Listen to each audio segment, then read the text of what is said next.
कि बॉलीवुड और क्रिकेट हमारे शत्रु हैं और हमें इसका बहिष्कार करना चाहिए।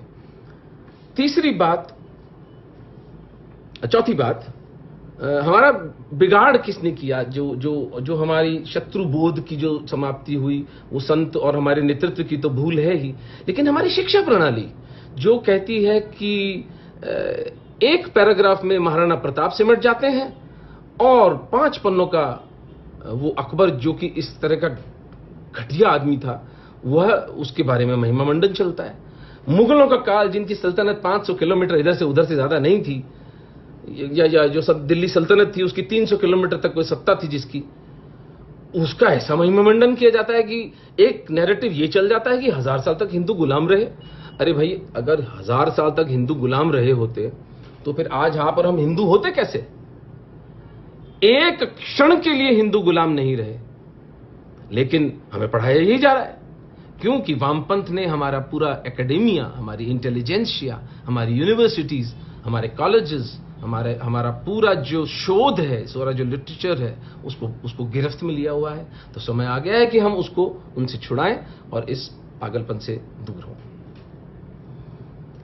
नेहरूवियन सोशलिज्म के साथ ही मीडिया की बात भी कर लेनी चाहिए।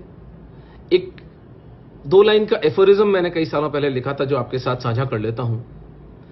Media is not with the enemy, media is the enemy. इसको हिंदी में अनुवाद कर देता हूं। मीडिया हमारे शत्रुओं से मिला हुआ नहीं है, मीडिया ही हमारा शत्रु है। मैं पिछले 10 साल से पाकिस्तानी हिंदुओं और सिखों के साथ काम कर रहा हूं। मेरी एक संस्था है निमित्तकम के नाम से, जिसमें हम लगभग 10,000 हिंदुओं को, सिखों को पिछले 6 साल में वहां से निकालने में सफल हुए हैं। सिटीजनशिप अमेंडमेंट एक्ट, नागरिकता संशोधन विधेयक, हमारी बरसों की साधना का परिणाम था, और वो एक बहुत दबे, कुचले, पिटे, सताए, रुलाए हुए लोगों के लिए एक बहुत बहुत करुणापूर्ण कदम था मोदी सरकार का। And it was very well thought out also. उसके पीछे बहुत रिसर्च हुई थी, उसके पीछे बहुत चेतना भी लगी थी, उसके पीछे बहुत अच्छा काम हुआ था जब वो लेजिस्लेशन ये सरकार लेकर आई थी। लेकिन क्या नैरेटिव चलाती है मीडिया यहां पर कि इसमें मुसलमानों को शामिल नहीं किया गया है, यानी कि प्रेडेटर और प्रे को एक पिंजरे में क्यों नहीं रखा गया है। यानी कि जितने भी हमारा जो पार्लियामेंट है, जो हमारी लोकसभा है, जिसमें जो लोग चुन के गए हैं, वे सब महामूर्ख हैं। ये वामपंथी आए हैं हमें बताने के लिए कि हम हिंदू कितने स्वार्थी हैं। हम हिंदू और सरदार, हम क्रिश्चियंस, हम बौद्ध, हम बहुत स्वार्थी हैं। हम क्यों अपनी रक्षा कर रहे हैं जिहादियों से? हम क्यों नहीं अपनी बेटियां दे देते इनको गुलछर्रे उड़ाने के लिए? ये भी कोई भला बात हुई? तो ये व्यभिचार मीडिया ने हमारे साथ किया है। ये तो एक उदाहरण है। नैरेटिव चलाया जाता है कि भारत लिंचिंग रिपब्लिक है, क्योंकि अधिक से अधिक मान लें, मैं उसको बहुत ज्यादा लीवरेज भी दे दूं, तो 1 दर्जन लिंचिंग हुई होंगी इस देश के अंदर। किसी को पता है पिछले 3 साल में कितने हिंदुओं के पॉलिटिकल मर्डर्स हुए हैं? 100 से अधिक हिंदू पॉलिटिकल मर्डर्स के रूप में मारे जा चुके हैं, जिनके नाम, पते और गांव मैं आपके साथ साझा कर सकता हूं यदि किसी की रुचि हो तो। लेकिन कहीं कोई चर्चा नहीं होती। वो हिंदू चेतना के मन से साफ ही कर दिया गया है। Media is not with the enemy, media is the enemy. इसके बाद मैं एक एकेडमिक सी बात करूंगा आपके साथ में। सब श्रोताओं की, देखने वालों की चेतना मैं अपनी ओर चाहूंगा कि इस बात को बहुत गंभीरता से सुने जो मैं अब आपको बताने वाला हूं। ये ठीक है कि हमारे साधु संतों ने हमें शत्रुओं के प्रति आगाह नहीं किया, हमारा नेतृत्व भी थोड़ा पोचा है, थोड़ा सा भीरू, डरपोक किस्म का है, और ये ठीक है कि मीडिया हमारा शत्रु है। लेकिन क्या कारण है कि 100 हिंदुओं से अधिक पिछले 2 साल में मार डाले गए, 100 परिवार उजड़ गए, और हम हिंदुओं को पता भी नहीं है? क्योंकि एक विशेष प्रकार की हिंसा हमारे साथ खेली जा रही है, जिसके लिए मैंने एक एक्रोनिम निकाला है, RULLS, रैंडम। रैंडम यानी अकस्मात, यानी इसका कोई पैटर्न नहीं है। आप नहीं बता सकते कि कब ये हिंसा कौन किसके साथ करेगा। ये बात मैं आपको जिहादी हिंसा के संदर्भ में बता रहा हूं। रैंडम, अनसीजिंग, ये वो हिंसा है जो कभी नहीं रुकी है और कभी नहीं रुकेगी। जब तक कि गज़वाए हिंद पूरा नहीं हो जाता तब तक ये हिंसा नहीं रुकने वाली, अनवरत ये हिंसा चलेगी। मोहम्मद बिन कासिम द्वारा राजा दाहिर का सर काटे जाने से लेकर आज तक यह हिंसा चलती आ रही है। आकस्मिक, अनवरत, लो लेवल। लो लेवल का मतलब हुआ लघु श्रेणी की हिंसा, यानी कोई C ग्रेड का नेता वहां मार दिया, कोई B ग्रेड का एक्टिविस्ट वहां मार दिया। इसके पीछे का तर्क यह है, दुश्मन को कभी चैन से मत बैठने दो, इतनी हिंसा करते रहो, लेकिन इतनी हिंसा भी मत करो कि शत्रु इकट्ठा होकर तुमसे लड़ने पर आ जाए।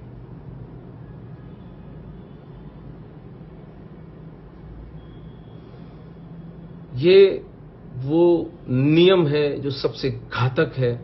Random, unceasing, low level, scattered. Scattered का मतलब ये भौगोलिक स्थिति से इसका कोई पता नहीं, कभी सैन बर्नार्डिनो में होती है, कभी शिकागो में होती है, कभी दिल्ली में होती है, कभी जयपुर में होती है। इसका कोई भौगोलिक,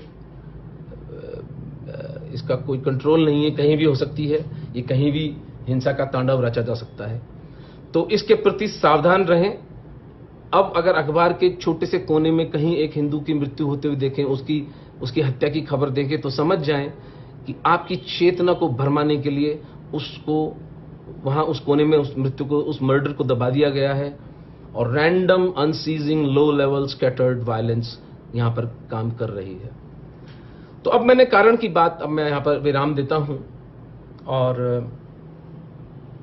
प्रयास करते हैं कि अब यदि कारण हमें समझ में आए हों कि इस उपमहाद्वीप में हिंदुओं के एक समाज के रूप में इस दुर्दशा का क्या कारण है, उसके क्या कॉनोटेशंस हैं, उसके क्या फ्लेवर्स हैं, तो फिर हम इसके निवारण यानी इसके सॉल्यूशन पर भी बात कर सकते हैं, इसके सुलझारे पर भी बात कर सकते हैं। क्योंकि मेरी ट्रेनिंग एक सर्जन की ट्रेनिंग है। मैं चीज़ों को देख करके हतोत्साहित नहीं होता, घबराता नहीं हूं। मैं बीमारी को बिल्कुल गिद्ध दृष्टि से उसकी जड़ तक जाकर के उसका निरूपण करते हैं। पेड़ की पत्तियां काटने से पेड़ नहीं मरेगा, पेड़ की जड़ में ही तेजाब डालना पड़ेगा। तो वो तेजाब मैं आपके सामने प्रस्तुत कर रहा हूं। मेरे प्यारे सनातनी बंधुओं, अपने अपने घरों में, अपने परिवारों में, अपने इष्ट मित्रों से, अपनी वर्क प्लेस में, अपनी कलीग्स के साथ ये पूरे तथ्य हैं, इनको डिस्कस करें।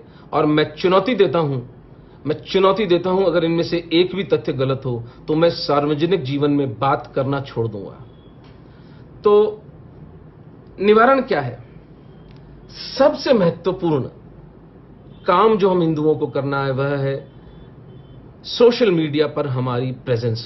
प्रत्येक हिंदू जो इसको देख रहा है वो ट्विटर पर अपना अकाउंट बनाए, फेसबुक पर अपना अकाउंट बनाए, इंस्टाग्राम पर जाए, टेलीग्राम पर जाए, व्हाट्सएप पर जाए और अपनी बात को सच्चे दिल से, शोध के साथ, तर्क के साथ, आंकड़ों के साथ उसको रखे, बिना किसी उत्तेजना, बिना उद्विग्न चित्त के। इंटरनेट भोले शंकर महादेव का एक वरदान है हमें। सच जानिए प्यारे सनातनी बंधुओं, जिस प्रकार की गतिविधियां चल रही थी, हमारी गर्दनें कट जाती, हमारी बेटियां इनकी गुलाम बन जाती, हमें पता भी नहीं चलता कि ऐसा कैसे हुआ, ऐसा क्यों हुआ। लेकिन इंटरनेट ने इनकी जड़ें हिला के रख दी हैं और इंटरनेट के कारण ये माफियाज, ये तीनों माफियाज अब नंगे हो जाएंगे और ये अधिक दिन नहीं चल पाएंगे। लेकिन इंटरनेट का सम्यक उपयोग हमें करना आना चाहिए। वही चाकू जिससे किसी की गर्दन भी काटी जा सकती है, वही चाकू जब हम सर्जन्स के हाथ में आता है तो हम बीमारी निकालकर उस व्यक्ति को जीवन दान भी दे देते हैं। तो इंटरनेट का सम्यक उपयोग होना चाहिए और सोशल मीडिया पर हमारी प्रेजेंस होनी चाहिए। दूसरा जो सॉल्यूशंस की अगर हम बात करें तो हम हिंदुओं को पता नहीं क्या हुआ, शायद एक सिविलाइजेशनल थकान कह सकते हैं कि हम 10,000 साल पुराना एक धर्म है और इतनी विराट उसके अंदर धाराएं हैं, इतनी विराट उसके अंदर कर्मयोग, ज्ञान योग, भक्ति योग, सांख्य, मीमांसा, बुद्धिज्म, जैनिज्म, सिखिज्म, इतने हमारी उसकी शाखा प्रशाखाएं निकली कि शायद हमारा चित्त थोड़ा सा भ्रमित हो गया और हम जिसे अंग्रेजी में कहते हैं आर्ट ऑफ थिंकिंग यानी सोचना भी एक आर्ट है, उसे भुला बैठे। तो उसका एक कारण तो जैसे मैंने आपको निवेदन किया, बॉलीवुड और क्रिकेट के साथ हमारी चेतना जो सतत लगी रहती है। तो आप सोचेंगे कहां से? आपकी सोच को क्रिपल और उसको लकवा मारने का इंतजाम बॉलीवुड और क्रिकेट के रूप में कर दिया गया।